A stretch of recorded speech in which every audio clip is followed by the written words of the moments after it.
அனைவருக்கும் வணக்கம். இன்றைக்கு இந்த பதிவில் சரோஜா ராமமூர்த்தி அவர்களின் பனித்துளி நாவலின் 8வது அத்தியாயத்தை பற்றி பார்க்க போகிறோம். சென்ற பதிவில் நீலா வெளியே சென்றுவிட்டு வரும்போது சங்கரனும் மன்னியும் தோட்டத்தில் அமர்ந்திருப்பதைக் கண்டு அவள் கோபமாக சென்றதை பற்றி பார்த்தோம். இந்த பதிவில் மீதமுள்ளவற்றை பார்க்கலாம். கதைக்குள் செல்வதற்கு முன்பு நம்ம சேனலை சப்ஸ்கிரைப் பண்ணிவிட்டு கூடவே பெல் பட்டனையும் கிளிக் பண்ணிக்கோங்க. பகுதி 8. காமு கலங்கவில்லை. தோட்டத்தில் நிலா வெளிச்சத்தில் மைத்துனனும் மன்னியும் என்ன ரகசியம் பேசுகிறார்கள்? பால் போல் நிலா காய்கிறது.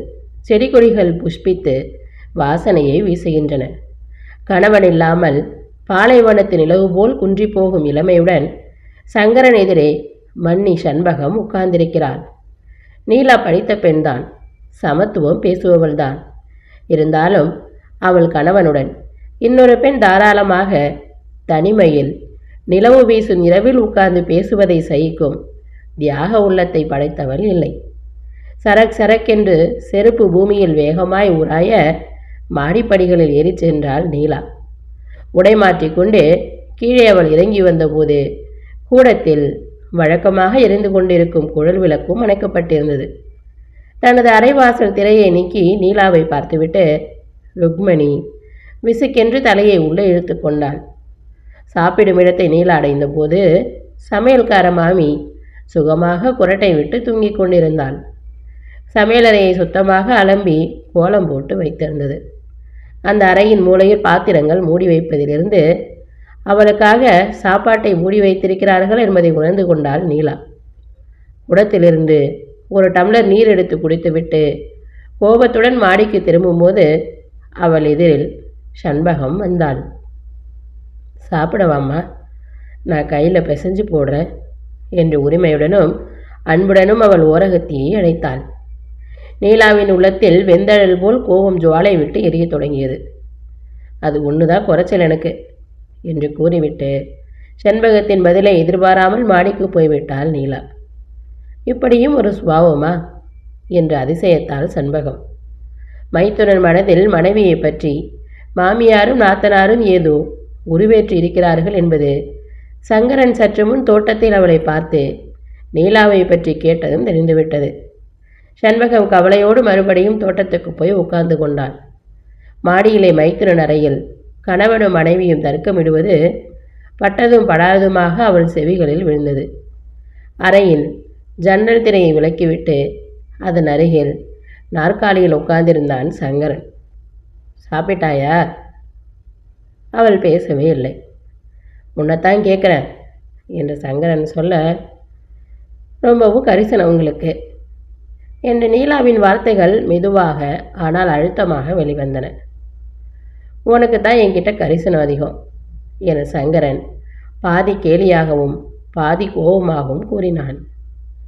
நாம் 2 பேருக்கும் தான் ஒருத்தர் மேலே ஒருத்தருக்கு அக்கறை இல்லையே. உங்களுக்காவது உங்கள் மதனி பேரில் அன்பு பொங்கி வழிகிறது என்றாள் நீலா. ஆமாம், அவளை பார்த்தா எனக்கு இரக்கமாக தான் இருக்குது, ரொம்ப பாவம் என்று சங்கரன் தொண்டை கரகரக்க கூறினான். அதான் தோட்டத்தில் 2 பேரும் தனியாக பேசி கொண்டிருந்தீங்க போல இருக்கு. நீலாவின் இந்த வார்த்தைகளை கூறும்போது வழக்கத்தை விட உரக்க பேசினாள். செண்பகத்தின் உள்ளமும் உடலும் பல முறை நடுங்கின. அதிக பிரசங்கி, வாயை மூடு. பெரியவர்கள் என்று மரியாதை இல்லாமல் என்னவெல்லாமோ உணர்கிறாய் என்று சங்கரன் ஆத்திரத்துடன் எழுந்தான். நீலாவும் இசைக்கென்று எழுந்தாள். ஆத்திரத்துடன் படுக்கையை கட்டிலிருந்து எடுத்து தரை மீது வீசி எறிந்தாள். தொடர்ந்து விளக்கும் அணைக்கப்பட்டது. புதிதாக மணமான தம்பதியின் அறையில் நிறவ வேண்டிய அழகும் ஆனந்தமும் அந்த இருளில் மூழ்கி மறைந்து போயின. மறுதினம் பகல் கமலாவின் வீட்டிலிருந்து சிறிய கடிதம் ஒன்றை வேலைக்காரி காமுவிடம் கொண்டு வந்து கொடுத்தாள். அதில் அன்று மாலை தேநீர் விருந்துக்கு நீலாவும் சங்கரனும் அவர்கள் வீட்டிற்கு வரப்போவதாகவும் நெடுநாளாக நீலாவை அவள் பார்க்க வேண்டும் என்று விரும்புவதால் தவறாமல் மாலை வர வேண்டும் என்றும் காமுவுக்கு கமலா எழுதியிருந்தாள். காமுவுக்கு நீலாவை பார்க்க வேண்டும் என்று ஆசைதான். ஏன் எதற்காக ஆசை எழுந்தது என்பதை அவளால் யூகிக்க முடியவில்லை. கட்டாயம் போக வேண்டும் என்று தீர்மானம் பண்ணி கொண்டாள். அங்கே சங்கரனும் வருவார். அவரை பார்த்து அவர் எவ்விதம் நடந்து கொள்வார் பார்க்கலாம் என்று நினைத்து கொண்டாள் காமு. ஏறக்குறைய 1 வருஷத்துக்கு முன்பு பொன்மணியில் அன்பும் கருணையும் உருவாக பேசிய சங்கரனாக இருக்கிறாரோ, இல்லை பணக்கார மனைவியை படைத்த பெருமையால் மாறிப்போயிருக்கிறாரோ, அதையும் பார்த்துவிட வேண்டும் என்ற உறுதியுடன் அன்று போகத்தான் வேண்டும் என்று தீர்மானம் செய்து கொண்டாள் காமு.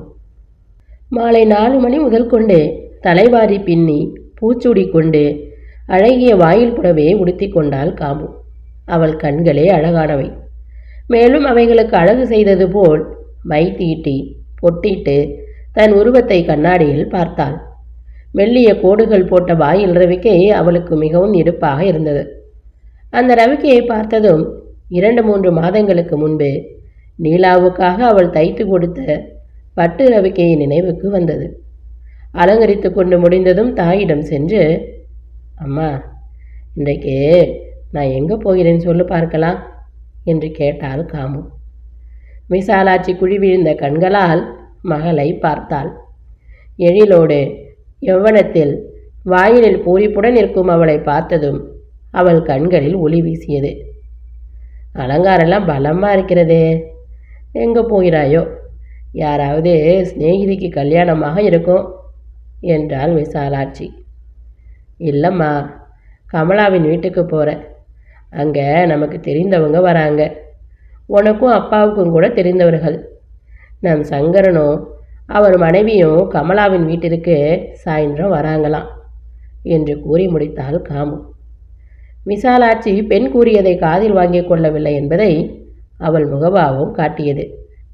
சீக்கிரம் வந்துடு காமு, அப்பா கடையை மூடிட்டு வந்துடுவார், சாதம் போட வேணும் என்று கூறினாள். எல்லா வேலையும் செய்துட்டம்மா, நீ எழுந்திருக்கவே வேணாம் என்று சொல்லிவிட்டு காமு கமலாவின் வீட்டிற்கு புறப்பட்டாள். விசாலாட்சியின் உடல்நிலை நாளுக்கு நாள் மிகவும் மோசமாகி கொண்டு வந்தது. ஆயிரக்கணக்கில் அப்பளமிட்டு சலிக்காமல் வீட்டு வேலைகள் செய்து பழக்கப்பட்டவள் இன்று 2 பேருக்கு சமைப்பதற்கு கூட கஷ்டப்பட்டாள். உடலில் சதைப்பிடிப்பு வற்றி போய் எலும்புக்கூடாக இருந்தாள்.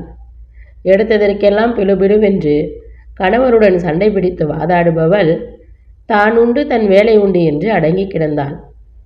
அவளுக்கு நேர்மாறாக ராமபத்திர ஐயர் பட்டினம் வந்த பிறகு திடமாக நோய் நொடி இல்லாமல் இருக்க ஆரம்பித்தார். வாழ்க்கை பூராவும் ஏழை உபாத்தியாயரை மணந்து கொண்டு அவருடன் வறுமையில் வாடிய விசாலாட்சியை பார்க்கும்போதெல்லாம் அவர் மனம் கஷ்டப்படும். பணத்தை பணமென்று பாராமல் பெரிய வைத்தியர்களிடம் அவளை அழைத்து சென்று காண்பித்தார். அவர்கள் அவளுக்கு வியாதி ஒன்றும் இல்லை என்றும் குடும்ப கவலையால் அவள் மனம் இடிந்து மெலிந்து வருகிறாள் என்றும் கூறிவிட்டார்கள்.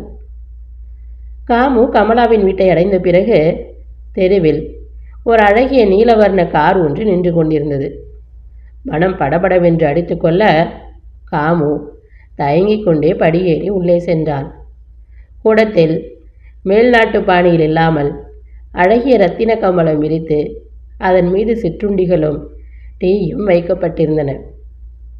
கமலாவின் நெருங்கிய நண்பர்களில் 2-3 பேர் வந்திருந்தார்கள்.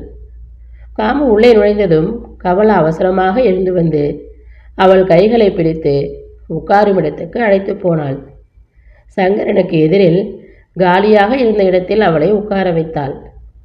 சங்கரன் திகைத்து போனான். கண்ணிமைக்காமல் காமுவை பார்த்தான். ஆனால் காமுவோ சங்கரனை தெரிந்த மாதிரியாகவே காட்டிக்கொள்ளவில்லை. இவள்தான் நீலா. காமு, நீ தைத்து கொடுத்த ரவிக்கை ரொம்ப ஜோராக இருக்கிறதாம். உன்னிடம் சொல்லும்படி என்னிடம் சொல்லியிருந்தாள் என்று நீலாவை அறிமுகம் செய்வித்தாள் கமலா. ரவிக்கை சரியாக இருக்கிறதோ இல்லையோ என்று பல தடவை நினைத்து கொண்டேன் என்று கூறிவிட்டு காமு நீலாவை பார்த்து புன்னகை புரிந்தாள். எந்த மோகன சிரிப்பையும் மருளும் கண்களையும் பார்த்து மயங்கி தன் அந்தஸ்தையும் மறந்து பல உறுதிமொழிகளை சொல்லிவிட்டு வந்து பிறகு மறந்தானோ அதே சிரிப்பையும் மயக்கும் கண்களையும் பார்த்து தலையை குனிந்து கொண்டான் சங்கரன். காமு அவனை நேருக்கு நேர் சகஜமாக பார்த்தாள். பொன்மணியில் பார்த்த காமுவா அவள்? நாகரிகம் என்றால் என்னவென்று தெரியாமல் பரம சாதுவாக யாருடனும் எதுவும் பேசாமல் அடுப்பங்கரையில் பதுங்கிக் கொண்ட காமு இல்லை அவள். அவள் எல்லோருடனும் சகஜமாக பேசுவதிலிருந்தும் பழகுவதிலிருந்தும் அவள் பட்டினவாசத்து நாகரிகத்தை அறிந்து கொண்டிருக்கிறாள் என்பது சங்கரனுக்கு தெரிந்து போயிற்று. சிற்றுண்டி சாப்பிட்டு முடிக்கின்ற வரைக்கும் சங்கரன் அவளை தெரிந்து கொண்டதாகவே காட்டிக்கொள்ளவில்லை. எல்லோரும் கை அலம்பிவிட்டு கூடத்தில் வந்து உட்கார்ந்தபோது காமு கொள்ளை பக்கம் கமலாவுக்கு உதவியாக பாத்திரங்களையும் கோப்பைகளையும் அலம்பி ஒழுங்குபடுத்தும் வேளையில் முனைந்திருந்தாள். சரசரவென்று பீங்கான் கோப்பைகளை அலம்பி அவள் ஒழுங்குபடுத்துவதே ஒரு அழகாக இருந்தது. கூடத்தில் நீலா தன் அழகு பையை திறந்து அதில் இருந்து சிறிது மாவு எடுத்து முகத்துக்கு ஒற்றிக்கொண்டாள். உதடுகளுக்கு சிவப்பு சாயத்தை லேசாக தடவை கொண்டாள். இப்படி வந்த இடம் போட இடம் இல்லாமல் நாகரிகம் முதிர்ந்த பெண்கள் அலங்காரம் பண்ணிக்கொள்வது சிறிது அருவருப்பை தரக்கூடிய விஷயம்தான்.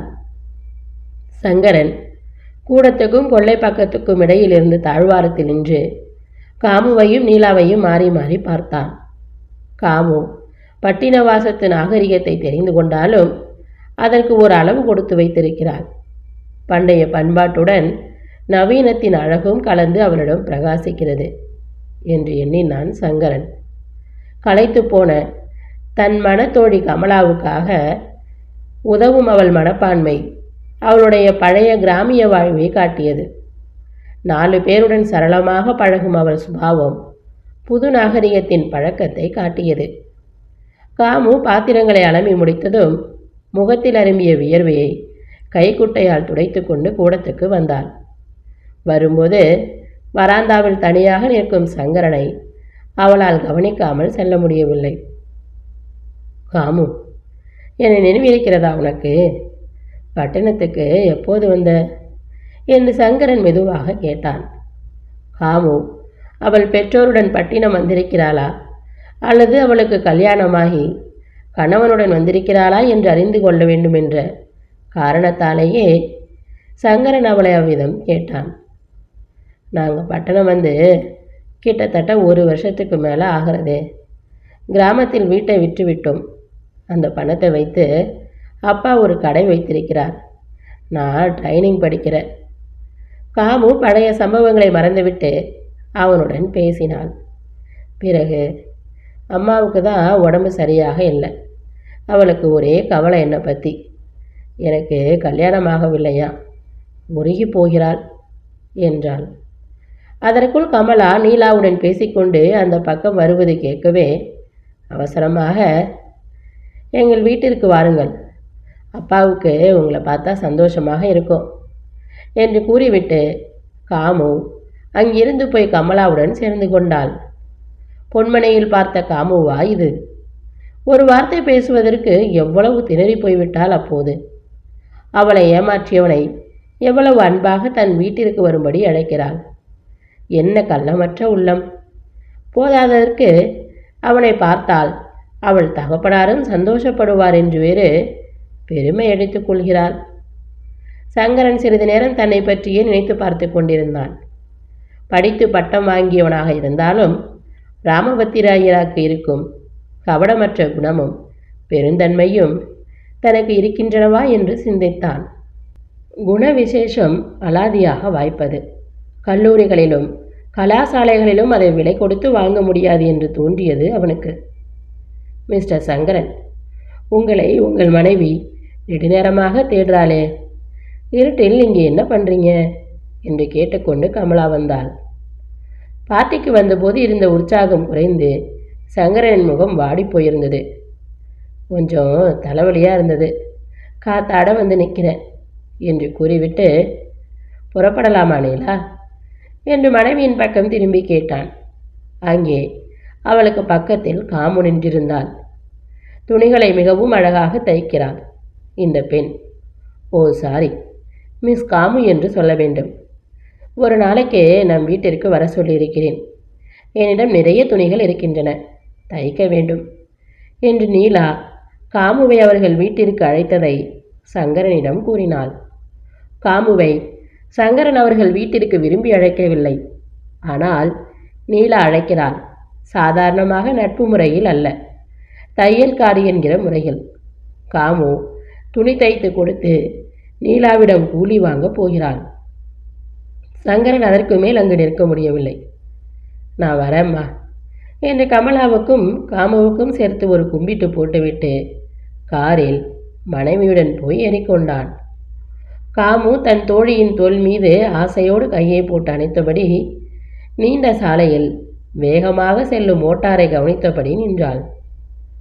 கூட்டத்தில் கூடியின்றி கூவி பிதற்றலின்றி நாட்டத்தில் கொல்லாரடி கிளியே என்று பாடிக்கொண்டே தையல் இயந்திரம் கடகடவென்று ஒலிக்க ஏதோ தைத்து கொண்டிருந்தாள் காமு.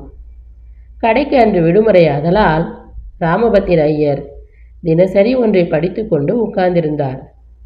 விசாலாட்சி மனைக்கட்டையை தலைக்கு உயரமாக வைத்து கொண்டு தூங்கிக் கொண்டிருந்தாள். சங்கரனை அன்று கமலாவின் வீட்டில் பார்த்த பிறகு காமுவின் மனம் ஒரு நிலையில் இல்லை. இவ்வளவு நாகரிகமும் டம்பமும் நிறைந்த மனைவியுடன் சங்கரனால் எவ்விதம் வாழ்க்கை நடத்த முடிகிறது என்று திரும்பி திரும்பி தன்னையே கேட்டுக்கொண்டாள் காமு. தமிழ்நாட்டு பெண்களுக்கு திடீரென்று பஞ்சாபி உடை மீது காதல் ஏற்படுவானேன்? தமிழ்நாட்டு உடை முறை நன்றாக இல்லையா? அழகிய கரை போட்ட பாவாடையும் தாவணியும் வயிற்றை குமட்டுகின்றனவா? கிள்ளு கில்லாக கொசுவம் வைத்து கட்டிக்கொள்ளும் பட்டு நூல் சேலைகளை பார்த்தால் வயிற்றை புரட்டுகிறதா? யாரை பார்த்தாலும் 5 வயது குழந்தையிலிருந்து 20 வயது குமரி வரை பஞ்சாபி உடை அணிந்து கொள்கிறார்களே. பஞ்சாப் சகோதரிகள் மீது நமக்கு ஒன்றும் கோபமில்லை. நீலாவின் அந்த பஞ்சாப் நாகரிகம் காமுவுக்கு அருவருப்பாக இருந்தது. கர்நாடக மனுஷியான மீனாட்சி அம்மாளின் நாட்டுப்பெண் இவ்வளவு நாகரிகமாகவும் அதுவும் வடக்கத்தி பாணியில் உடை அணிவதும் மிகவும் ஆச்சரியமாக இருந்தது. நீலா அவளை தன் வீட்டிற்கு அழைத்திருந்தாள். அவர்கள் வீட்டிற்கு போவதா வேண்டாமா என்று யோசித்து கொண்டிருந்தாள். தன் உத்தேசத்தை தகப்பனாரிடம் கூறியபோது, அதெல்லாம் வேண்டாம்மா, நமக்கு அங்கே என்ன ஜோலி இருக்கு, வேணும்னா அவங்களே வரட்டும் என்று கூறிவிட்டார். காமு, என்னை நினைவிருக்கிறதா உனக்கு என்று சங்கரன் கேட்ட வார்த்தைகள் திரும்ப திரும்ப கணீர் என்று அவள் செவிகளில் ஒலித்தன. சங்கரனை மறந்து விடுவாளா காமு? அப்படி மறைக்கிறவளாக இருந்தால் பத்திரிகையில் பிரசுரமான அவன் கல்யாண படத்தை எதற்கு பெட்டியில் பத்திரப்படுத்தி வைக்கிறாள்? அவனையும் அவள் மனைவியையும் நேரில் பார்க்க வேண்டும் என்று கமலாவின் வீட்டிற்கு எதற்காக போகிறாள்? சங்கரன் அவள் மனதில் நிலையாக இடம்பெற்று விட்டான். அந்த இடத்தை வேறு யாருக்கும் அவளால் அளிக்க முடியாது. மெலிந்தி வாடி வரும் தாயின் அபிலாட்சியை கூட பூர்த்தி செய்ய வேண்டும் என்கிற எண்ணம் இல்லாமல் காமு ட்ரைனிங் படித்து உபாத்தியாயினி வேலையை ஏற்கப் போவதும் சங்கரனை மறக்க முடியாத காரணத்தால் தான். தெருவில் பழம் விற்பவரும் சாமான்கள் விற்பவர்களும் அசந்து உட்கார்ந்து ஓய்வு எடுத்துக்கொள்ளும் பகல் நேரம் வெயில் கடுமையாகத்தான் இருந்தது. மண்பூஜாவிலிருந்து தீர்த்தம் எடுத்து சாப்பிட்டுவிட்டு மறுபடியும் தையல் இயந்திரத்தின் முன்பு வந்து உட்கார்ந்தாள் காமு. அப்போது தெருவில் கார் வந்து நிற்கும் சத்தம் கேட்டது. சிறிது நேரத்திற்கெல்லாம் வாயிற்கதவையும் திறந்து கொண்டு சங்கரன் உள்ளே வந்தான். காமு ஒரு கணம் திகைத்து போனான். உடனே சமாளித்து கொண்டு அரை தூக்கத்தில் இருந்த தகப்பனாரிடம், அப்பா, யார் வந்திருக்கா பாருங்க என்று கூறினாள். ஆவல் ததுமும் கண்களுடன் காமுவை பார்த்துவிட்டு சங்கரன் அங்கு இருந்த ஒரு நாற்காலியில் உட்கார்ந்து கொண்டான். சௌக்கியமாப்பா, உன் மனைவியும் அழைத்து வந்திருக்கிறாயா என்று அவனை விசாரித்தார் ராமபத்திர ஐயர். சௌக்கியந்தான் மாமா, நீங்கள் இங்கே வந்து ரொம்ப நாள் ஆகிறதாமே, வீட்டு பக்கம் வராமல் இருந்துட்டீங்களே என்றான் சங்கரன். காமு மிஷினை மூடி வைத்துவிட்டு எழுந்தாள், காப்பி போடுவதற்காக. அப்பாவுடன் பேசிக்கொண்டிருங்கள், இதோ வந்து விட்டேன் என்று சொல்லிவிட்டு சமையலறைக்குள் சென்றாள். அடையாளம் தெரியாமல் உருமாறி கூடத்து மூலையில் சுருட்டி படுத்து கொண்டிருக்கும் விசாலாட்சியை பார்த்ததும் சங்கரனுக்கு தூக்கி வாரி போட்டது. அவளையே உற்று பார்த்துவிட்டு, மாமி என்ன இப்படி இழுத்து போயிருக்கா மாமா? உடம்புக்கு என்ன என்று விசாரித்தான். ஏதாவது உடம்பு என்று தெரிந்தால்தானே வைத்தியம் பண்ணுவதற்கு. கிராமத்தை விட்டு வந்த பிறகு இப்படி இழைச்சி போயிருக்கா என்று கூறிவிட்டு, அப்பாவை வந்து பார்க்க வேண்டும் என்று நினச்சிட்டு இருந்தேன். சர்மா என்னை நினைவு வைத்து கொண்டிருக்கிறானோ இல்லையோ, பேசாமல் இருந்துட்டேன் என்று சொல்லிவிட்டு ராமபத்திர ஐயர் சங்கரனை பார்த்தார். சங்கரனுக்கு அவர் தன்னை குத்தி காட்டுவதாகவே தோன்றியது. இதற்குள் காமு 2 டம்ளர்களில் காப்பியை கொண்டு வந்து வைத்தாள். காப்பி சாப்பிட்டு முடித்ததும் மேலும் அவருடன் என்ன பேசுவது, எதை பற்றி பேசுவது என்பது புரியாமல் திகைத்தான் சங்கரன். ராமபத்திர ஐயர் சிறிது யோசித்தபடி உட்கார்ந்திருந்தார். பிறகு ஏதோ நினைத்து கொண்டவர் போல், சங்கரா, உன் மண்ணி குழந்தையோடு பிறந்த வீட்டில் இருந்தாலே அங்கே தான் இருக்காளா, வந்துட்டாளா என்று கேட்டார். அவள் வந்து ரொம்ப நாளாச்சே, இங்கே தான் இருக்கா. அவள் இல்லாட்டா அப்பாவுக்கு சரிபடுறதில்லை. அவருடைய வேலையெல்லாம் மண்ணி தான் பார்த்துக்கிறா என்றான் சங்கரன். பாவம், ரொம்பவும் செல்லமாக வளர்ந்த பெண்ணு. நல்ல இடத்துல தான் வாழ்க்கப்பட்டார். இருந்தாலும் அதிர்ஷ்டம் என்பது அலாதியாக இருக்கிறதப்பா என்றார் அவர்.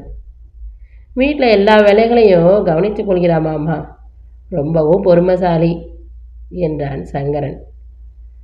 பொறுமைசாலியாக ஒருத்தி இல்லைன்னா அடங்காப்பிடாரிகளின் ராஜ்யம் குடும்பத்தில் நடக்குமா என்று காமு மனதுக்குள் நினைத்து கொண்டாள். சங்கரன் எதற்காக அவர்கள் வீட்டிற்கு வந்திருக்கிறான் என்பதே தகப்பனார் பெண் இருவருக்கும் புரியவில்லை. மத்தியான தூக்கம் கலைந்து விசாலாட்சி கண் விழித்து கொண்டபோது கூடத்தில் சங்கரன் உட்கார்ந்திருப்பதை பார்த்தாள். இதென்ன விசித்திரம்? யாரால் காமுவின் வாழ்வு பாதிக்கப்பட்டதோ, யாரை காமு மறக்க முடியாமல் திண்டாடுகிறாளோ அவன் இங்கு உட்கார்ந்திருக்கிறான். திரும்பவும் சங்கரன் இங்கு எதற்காக வர வேண்டும்? பட்டினம் வருவதற்கு பொன்மணியில் வண்டி ஏறி புறப்பட்டு வந்து கொண்டிருக்கும் போது அவர்களால் நமக்கு என்ன ஆக வேண்டும் அப்பா? அவர்கள் வீட்டுக்கு நாம் ஏன் போக வேண்டும் என்று கூறிய காமு இன்று அதே சங்கரனுக்கு காப்பி கொடுத்து உபசரிக்கிறாரே. விசாலாட்சிக்கு இது விசித்திரமாகத்தான் இருந்தது. புடவை தலைப்பை உதறி கட்டிக்கொண்டு எழுந்திருந்தவளை பார்த்து கைகூப்பி, மாமி, எனக்கு தெரியுறதா உங்களுக்கு? ரொம்பவும் இழைச்சி போயிருக்கீங்களே என்று கேட்டான் சங்கரன். இவன் ஏன் இங்கு வந்தான்? காமு இன்று வைராக்கியத்துடன் விவாகத்தை மறுக்கும் அளவு அவள் மனதை புண்ணாக்கியவன் எதற்காக இங்கே வந்திருக்கிறான்? இவ்வித ஆத்திரத்தோடு விசாலாட்சி, தெரியாம என்னப்பா, மனுஷால மறந்து போகும் அளவு நினைவு தப்பி ஏற்படவில்லை என்றாள் அவள். சங்கரனின் மனம் மறுபடியும் வெக்கியது. உணர்ச்சி வசத்தில் ஏதேதோ கூறி சென்று பிறகு அவைகளை மறந்தவன் சங்கரன் தானே. நேரமாயிடுச்சு மாமா, நீங்கள் அவசியம் எங்கள் வீட்டுக்கு வாங்க. அப்பா கிட்டையும் சொல்கிறேன், காமுவையும் அழைச்சிட்டு வாங்க. என் மனைவி அழைத்து வர சொன்னாள் என்று கூறிவிட்டு காமுவிடம் விடைபெற்று கொண்டு புறப்பட்டான் சங்கரன். ஆகட்டும், பார்க்கலாம். மாமி சொன்னதை மனசில் வச்சு கொள்ளாதே சங்கரா. காமுவுக்கு கல்யாணம் ஆகலன்னு கண்டவர்கள் பேரில் எரிந்து விழுந்து கொண்டிருக்கிறாள் என்று இன்னும் ஏதேதோ சொல்லிக்கொண்டு வாசல் வரையில் வழி அனுப்பி வைத்தார் ராமபத்திர ஐயர். காரில் சென்று கொண்டிருக்கும் போது சங்கரன் பலவிதமாக எண்ணமிட்டான். காமு அவனை மறக்கவில்லை. அவன் கூறிய வார்த்தைகளை மறக்கவில்லை. சொல்லுக்கும் செயலுக்கும் மதிப்பு வைத்திருக்கிறான். காமு அவனை மறக்காததை பற்றி அவன் மனம் சந்தோஷப்பட்டது. அந்த சந்தோஷம் அற்பமானது, தகாதது என்று அவனுக்கு தெரிந்துதான் இருந்தது. இருந்தாலும் அவன் அதனால் திருப்தி அடைந்தான். காமு கன்னிகையாகவே காலங்கடிக்கப் போகிறாளா? ஏன், யாருக்காக அவள் தன் வாழ்க்கையை தியாகம் செய்கிறாள்? சங்கரனுக்காகவா? சங்கரனை விட அவள் படித்தவள் அல்ல, அவனை விட விஷயம் தெரிந்தவள் இல்லை. இருந்த போதிலும் காமுவின் மனம் உண்மைக்கும் அன்புக்கும் கட்டுப்பட்டிருக்கிறது. சங்கரனின் மண்டை கனத்தது. காரில் ஸ்டேரிங் வீல் கைப்பிடியிலிருந்து நழுவி விடுவது போன்ற பிரமை ஏற்பட்டது. அவன் இவ்விதம் எண்ணமிட்டு கொண்டு செல்லும்போது கடற்கரை பக்கத்தில் வந்து கொண்டிருந்தான். மனதை சுதாரித்து கொண்டு மேலும் செல்லலாம் என்று வண்டியை கரையோரம் நிறுத்திவிட்டு மரங்கள் அடர்ந்த இடத்தில் சென்று அமர்ந்தான் சங்கரன். மாலை சுமார் 4 மணி இருக்குமாதலால் கடற்கரையில் கூட்டம் அதிகம் இல்லை. இத்துடன் இந்த பதிவு நிறைவடைந்தது. அடுத்து வரும் பதிவில் 9வது அத்தியாயத்தை பற்றி பார்க்கலாம். நன்றி, வணக்கம்.